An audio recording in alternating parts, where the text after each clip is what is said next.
So I recently got a new assistant. Yeah, she's a great girl. She works in IT, or used to work in IT, 25. Very nice. Very nice. Not my type, let's put it that way, okay? It's very important that your assistant not be your type. Yeah, back in, what was it, 2005, 2004? Actually, yeah, 2004, something like that. I had an assistant who was gorgeous, and I found her incredibly hot, and it became a distraction. And I had to let her go after about, I don't know, a month and a half or something like that. I mean, because I really wanted her, and later I did bang her. Yeah, but not when she was working for me, no. I mean, she was just all kinds of hot, right? But, you know, not too bright, but very good assistant. But the thing is, see, you never want an assistant who will sexually distract you. You want an assistant who's going to do the things that you need done in your life. And you'll find that as you climb the ladder in the hierarchy, you will reach a point where you need an assistant. You will simply not have enough time to do the things that you want to do. I mean, that's the whole point of an assistant. She or he rarely, and it's not smart to have a male assistant, and I'll explain in just a little bit. Well, she or he will do all those things that you can do, but you simply do not have the time to do them, or you don't have the mental space to do them. And this is important. See, because you'll find that a lot of mundane activities, quotidian activities that you have to do, you know, once in a while, take up a lot of attention and take up a lot of your IQ points. And you're going to discover that you have a finite number of IQ points. And basically in the sense that you have a finite amount of time where you can really devote your brain to some problem. Now the issue becomes, do you want to devote those IQ points to a problem that really matters, that influences your income in the tens and hundreds and thousands of dollars, or do you want to be focusing those IQ points on a task that is insignificant in the scheme of things? And let me give you an example. See, last week, my assistant Julia, that's her name, she's great, like I said. Last week, she did for me like a little, basically what was happening was that the Chilean embassy in Warsaw had to get a document to me. I'm a Chilean citizen, as you may know, and for reasons that aren't particularly important, I needed a document here in Ukraine. Now, Ukraine does not have an embassy in Chile because Chile is a small country and Ukraine has a limited amount of resources. And Chile doesn't have an embassy in Ukraine for the same reasons. See, their mutual trade is so insignificant that it's not really worth it, okay? So other embassies handle the problems of a Chilean citizen, just like in Chile, other embassies, other places handle the problems of Ukrainian citizens, right? And in my case, living here in Ukraine, the embassy, the Chilean embassy in Warsaw, Poland, handles all the documentation needs and bureaucratic things that a Chilean citizen might need. And I needed a particular document. And since there's no consulate here, I needed with an apostille. Apostille is just basically a stamp saying that it's an official document, okay? And so I needed this document that was in Warsaw to get to my attorneys in Kiev. Now, I could do that, but it would take a lot of brain power to do it, surprisingly, right? A lot of my attention would be sucked up by this because the task in and of itself was fairly mundane, but coordinating the person in the Warsaw embassy to get the document to the UPS person and for the UPS to bring it here and deliver it to the, and pay for it and all these little things. It's not that big of a deal. It's not hard, okay? It's not rocket science, right? But it sucks up a lot of attention. The fact is, my assistant, Julia, all in all, she spent roughly 2.5 to 3 hours doing this trivial thing. It wasn't a big deal, you know, it wasn't difficult to do, but it sucked up a lot of her attention and coordinating different people and whatnot. And this silly thing, which you'd think was actually easy, but for various reasons, and especially because of the recent crisis, was surprisingly complicated. So anyway, it took her 2.5 to 3 hours, and it was her time.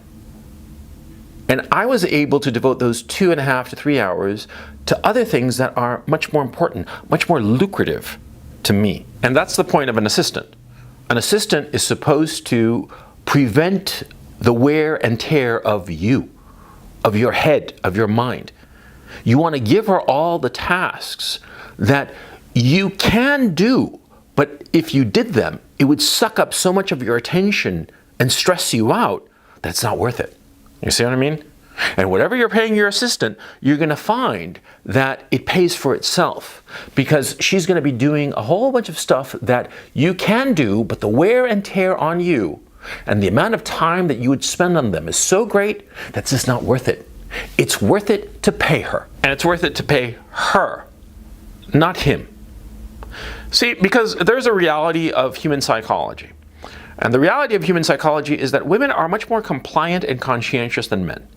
And this is a truism. Across all continents, across all races, women are more conscientious and compliant than men. And they will see through a task, no matter how small. They'll see it through to the very end. They're not going to dismiss it. They're not going to say, oh, it's no big deal, it's just a little thing. No. They're going to do it. It's not perfectionism per se. It's more conscientiousness of actually doing every little thing. Women will do it, especially when they are doing it to please someone, i.e. the boss. They will do it to a T, but a guy won't, curiously enough. And I've seen this. I've seen this in film production. I would see like a male production assistant who would do a lot of the things, but a lot of the little things, the little details, he'd sort of like blow them off. And the problem was that a lot of little details in a film production are actually very important. And that's why in film production, it turns out that the best producers are women, not men. Women focus on every little detail, especially when they have a boss who's sort of like keeping an eye on them. A boss where she has to go and show how compliant and conscientious she is. She's going to do every little thing to a T, but a guy won't.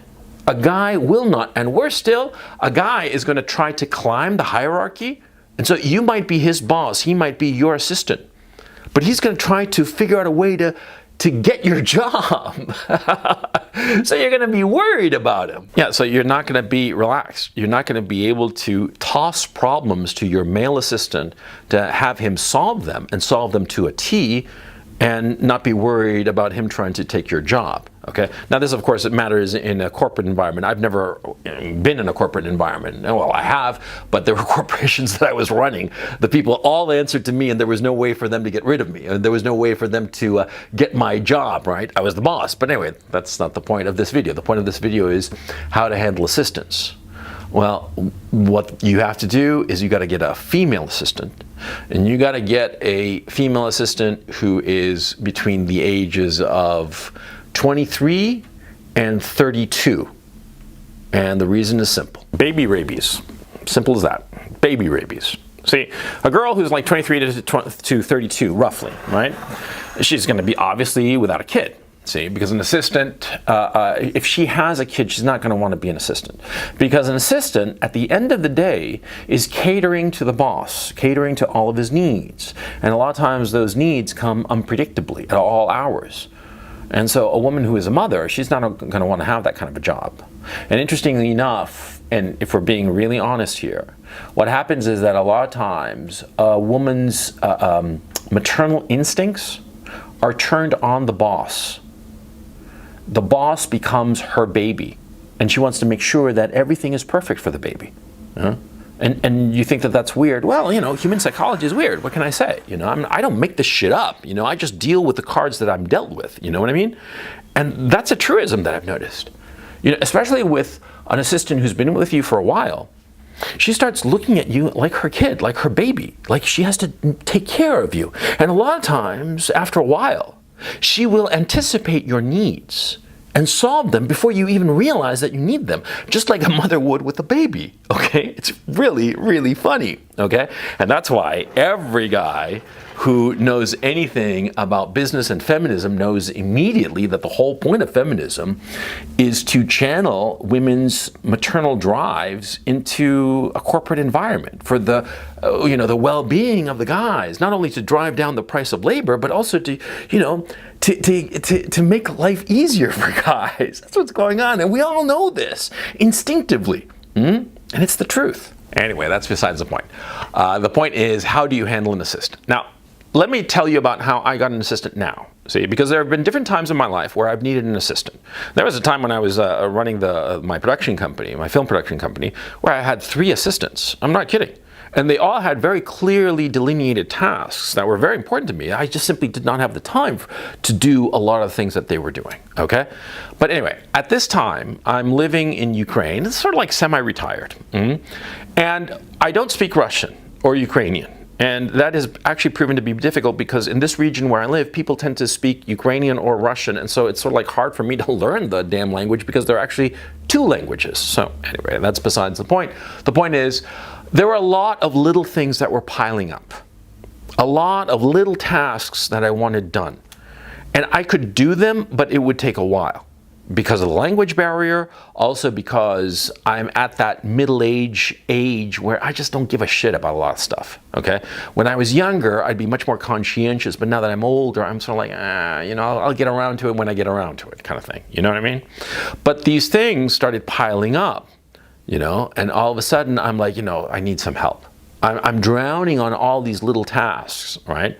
So I asked around, and soon enough, a friend of a friend needed a job, needed some work, and I got in touch with her, Julia, and I started working with her.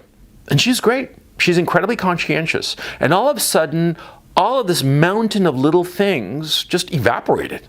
Turned out that there weren't that many things that needed to get done, right? And she just solved them really quickly. And what happened was that because all these little problems sort of like disappeared, there were a lot of other little things that I had in my mind that I say, well, you know, now that these bigger little problems have been solved or are on their way to being solved, what if I throw her these other little things that I want done? Like this document that I described, right? That I needed it shipped over. I was going to do that myself a couple of years ago for a different document. I'd done it, and I remember it'd been a whole fucking hassle. And so I decided, well, why don't I throw this at her? And I typed up a little Telegram post describing exactly what I wanted. I sent it to her.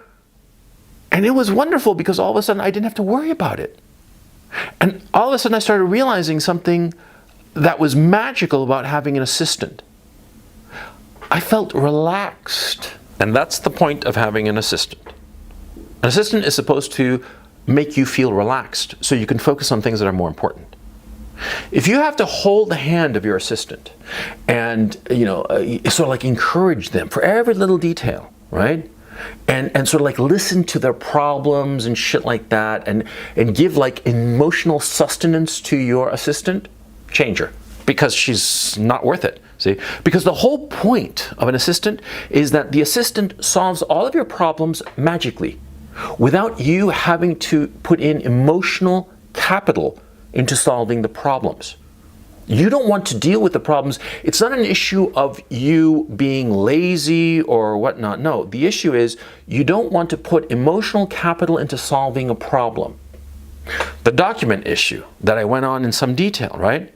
If I'd done it, I would have invested in a lot of emotional capital in this trivial thing, right? I mean, who gives a fuck about the fucking document? It was necessary, but all the steps to do it would have sucked a lot of emotional capital out of me. So I gave it to her, to Julia. And Julia, what did she do? She grabbed the problem and fixed it. She never called me. She never said anything. Once in a while she'd say, okay, this has happened, it's on its way. And I'm like, great, I don't have to worry about it. And that's the point. You want an assistant who will make you not worry. If your assistant is making you worry about the problem, like fingers crossed that it gets solved, then she's not worth it. Get rid of her. Change her. Yeah, because the whole point of having an assistant is to reduce the emotional burden. You have a lot of tasks in your life, whatsoever those tasks may be, whatever business it may be. See? And some of these tasks are fairly mundane, but all of them require a certain emotional investment. And you have a finite amount of emotional resources to invest in each problem. And so what you want is to throw those fairly mundane and simple problems to your assistant and have her put the emotional investment into those problems. Because it's quite natural, like for instance in the document thing, to go back to it. See, if you do that problem, you're going to be worried, i.e. you're going to be emotionally invested in the outcome. And if there is a snag, or if the document doesn't come in on time, or whatever the problem, you're going to be stressed. You're going to be stressed, and it's going to suck a little bit of your emotional capital. It could be that it just stresses you out just a little bit. It's not that big of a deal, but still a little bit. And those little bits, they add up awfully quickly. And that's why you want an assistant, and that's why you want an assistant who grabs the problem and goes away. And when she comes back, it's just to say, ta-da, it's done. If you have an assistant who comes at you and there are more problems, or she comes at you like it's a dramatic story, like, oh, you know, I had to do this, and oh, it didn't work out, but then this happened, and all of a sudden it was more problems. But then, you know, if it's like that, it's going to be for you an emotional roller coaster. You don't want that. Of course not. You want it to be smooth. In fact, you want it to be silent, not smooth. You don't want to know about it. You don't want to know about it until the solution arrives and it's perfect and on a silver platter right in front of your face.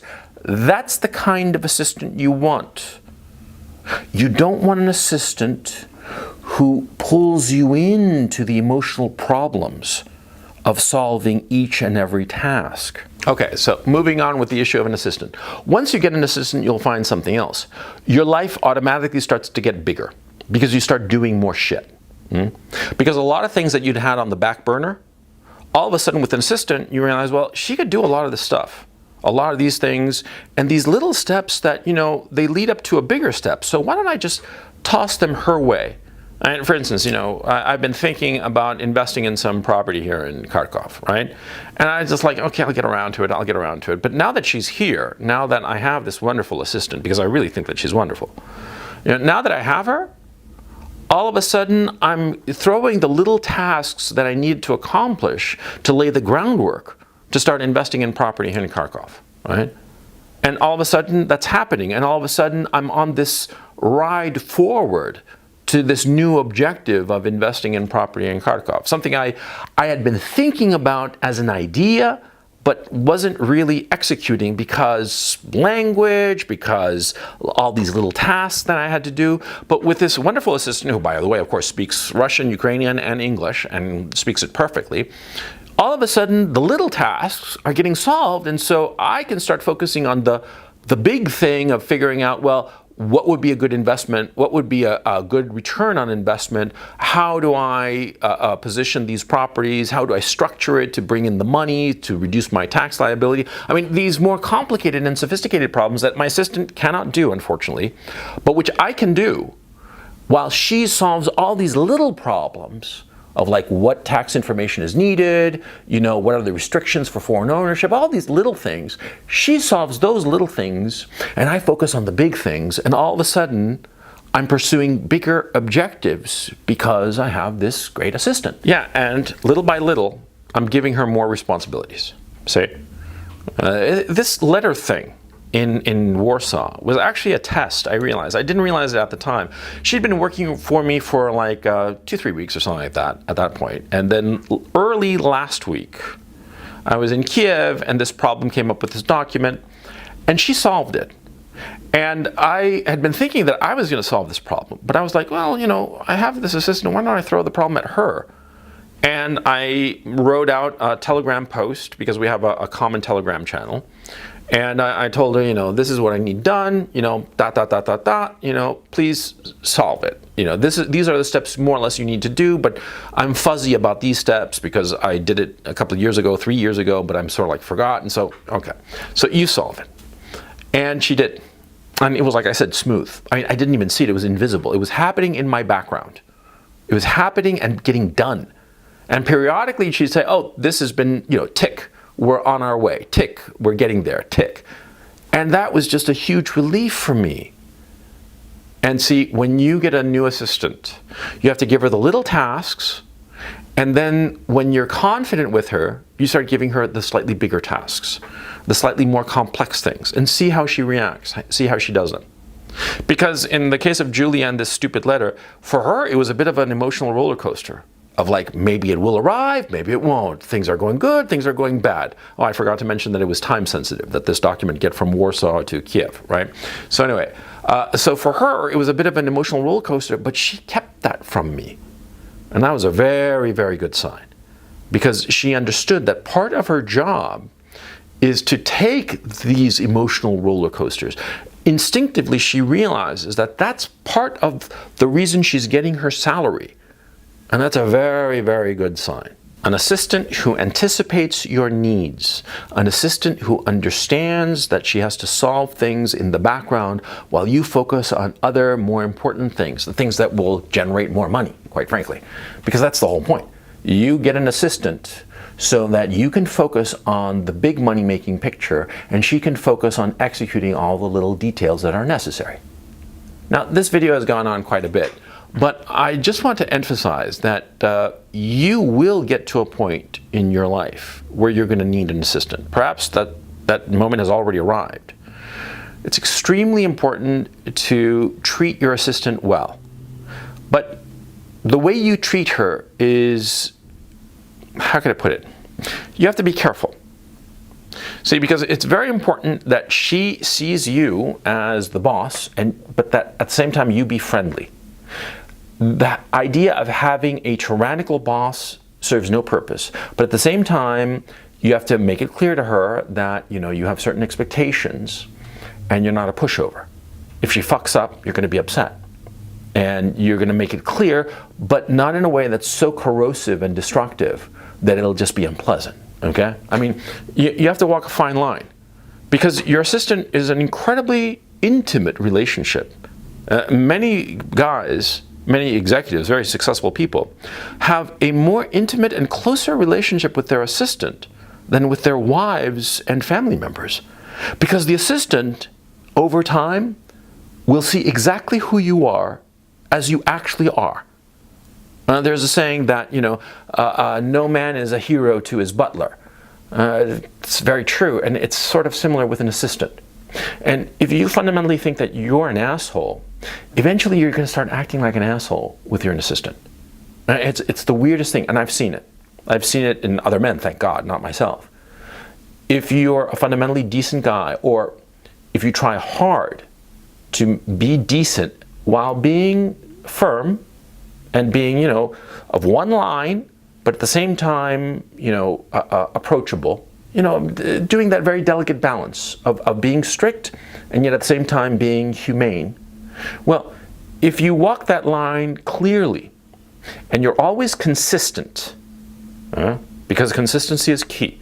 If you're always consistent with your assistant, sorry for the turn of phrase, well, if you're always consistent with her, and if you're always clearly humane, and yet at the same time about business, about getting things done, you will have a very satisfying relationship with your assistant, and she will help you be more successful.